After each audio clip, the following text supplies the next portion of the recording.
What is up, Watch fam? Happy Monday, and welcome to this week's episode of RANT&H. I am Christian from Theo and Harris, and today we're going to be talking about my top 3 oddball picks from this year's Baselworld. Let's do it. All right, before we jump into it, a quick wristwatch check. I am wearing my personal Breitling Super Ocean Heritage. It's not a watch that I probably would have went out and bought for myself, but it means a ton to me, and I think that my story about this watch is very relatable to so many people in the watch community. It talks about, how much just this object could mean to you and how it is so much more than a sum of its own parts. So there's a link to that video in our description. Definitely watch it if you haven't already. It was a beautiful, beautiful video. Props to Anna for making it. Okay, let's just get into this. The first interesting watch, oddball watch, watch that I'm not totally pleased with particularly, is Patek Philippe's new Aquanaut.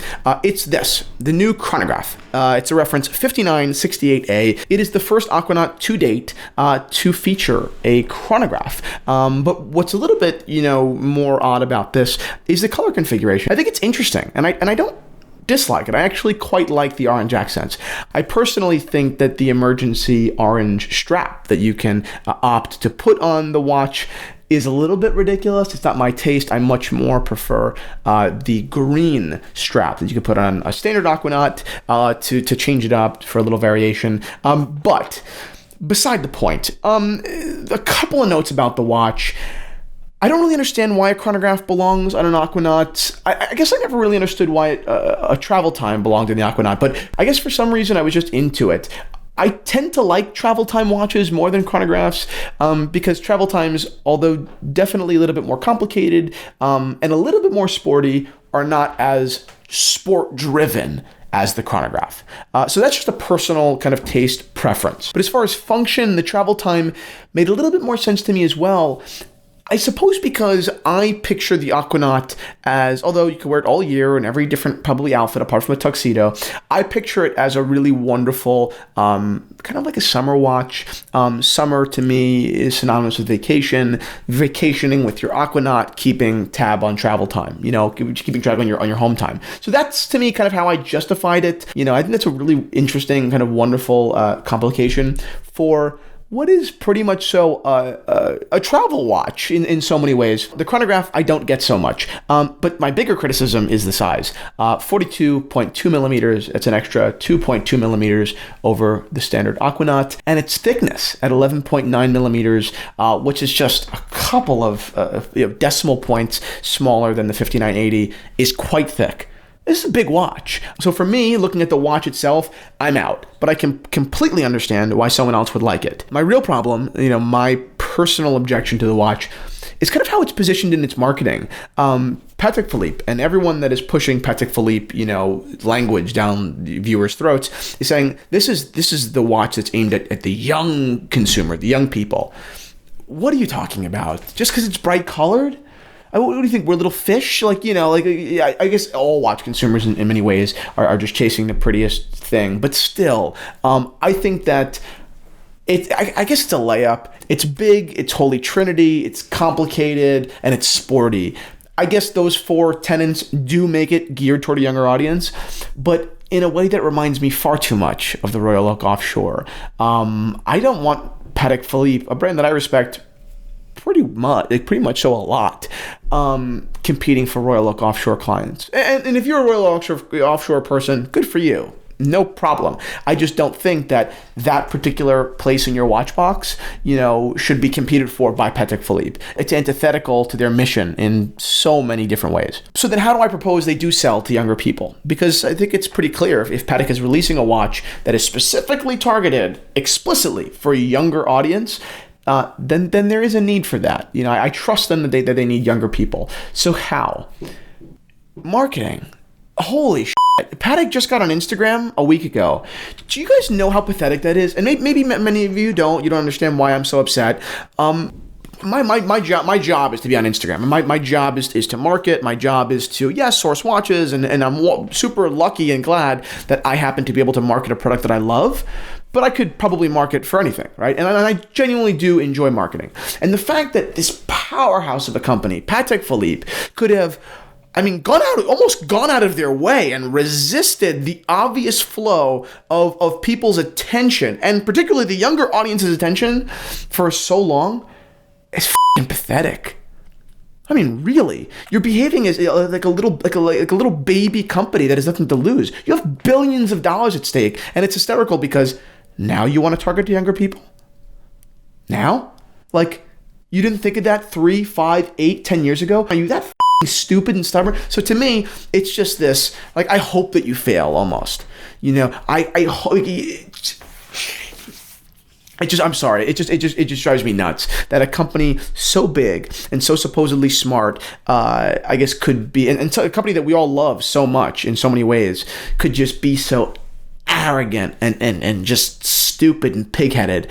I hope that Patek gets what they deserve, and I don't think that this watch, with its bright colors, is the solution to their problem with getting younger people. You know, I hope that AP kills them on it. I hope that AP brings on a wonderful, innovative, you know, really immersive and marketer that knows how to speak natively in the mediums that we are on every day. And I hope that they kick Patek's teeth in that market. So drop the mic on that particular watch. Moving on, real quick, Rolex re-released the root beer. They also released the GMT and Pepsi and a Jubilee, which was the big news. But the root beer was also released, and I don't like it really much so at all. It was released in Rolex with Everose Gold, and then Solid Gold. I think that it's quite an ugly watch. I can imagine it being kind of cool in the metal, being that it is a big Rolex and shiny and whatever. But still, I don't like it. I think the GMT master print in that gold kind of coloring is very feminine. I think that the root beer is kind of an ugly watch, but I love it. Like, it's ugly in a way that I kind of enjoy it, you know? But this one just falls on the ugly end, in my opinion. I think the black dial is a really hard stop to the brown, whereas in traditional root beers, the dials were brown. You know, it was brown and gold and strong silver, whereas with modern Rolexes like this, even the two-tones, they're just so shiny that it just seems like it's gold. The whole, you know, to me, it's just too blingy and too chocolatey. Actually, one of our teenage fans sent me this meme. Take a look. It's funny. Basically, the implication is the watch looks like a turd and looks like different colors of shit, which I can kind of see. And the last watch, the last oddball that I want to talk about here, is a new release from Nomos, a brand that I absolutely love. Why do I love Nomos? Because it's everything you need and nothing you don't. And it's ultimate simplicity, and even in incredible complication, like in the World Time, or technically the GMT, but the World Timer, it's simplified. And I think it takes genius to simplify something that is intrinsically complex. So that's why I love Nomos. This watch makes no sense. I think it was, at first glance, I was like, oh, that's really cool. Like, what is that? You know, I looked closer.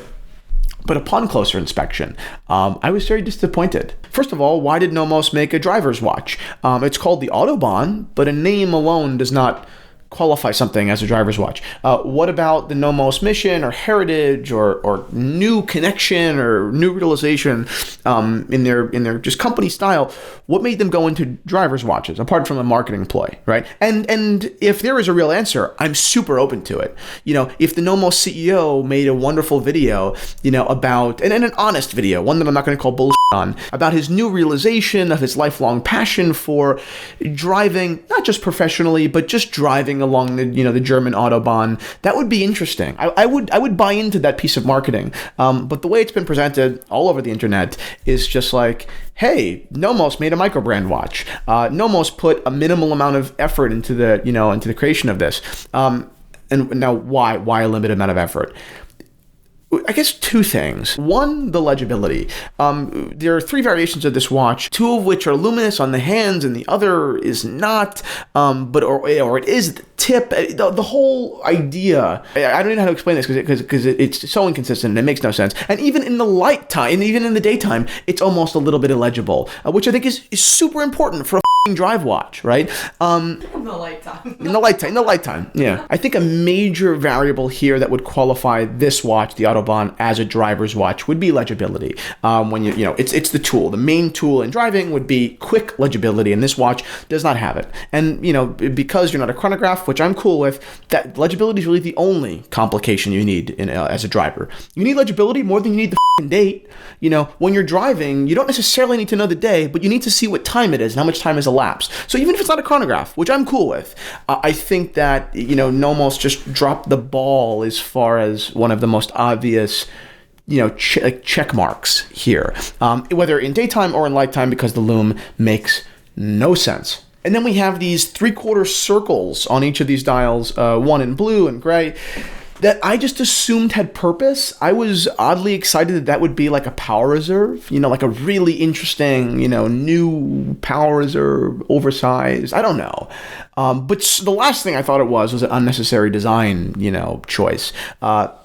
Because that's just not Nomos. I can see that again from a micro brand company, you know, whatever. I mean, okay, it's just a cool design on the dial. I just don't see that from Nomos. Correct me if I'm wrong. You know, when has Nomos ever put something on a dial that wasn't necessary? Never. I mean, you know, everything. I mean, look at the Lambda, full of function. Look at the World Timer, full of function. Look at the Orion, full of function. Everything on those dials had to be there.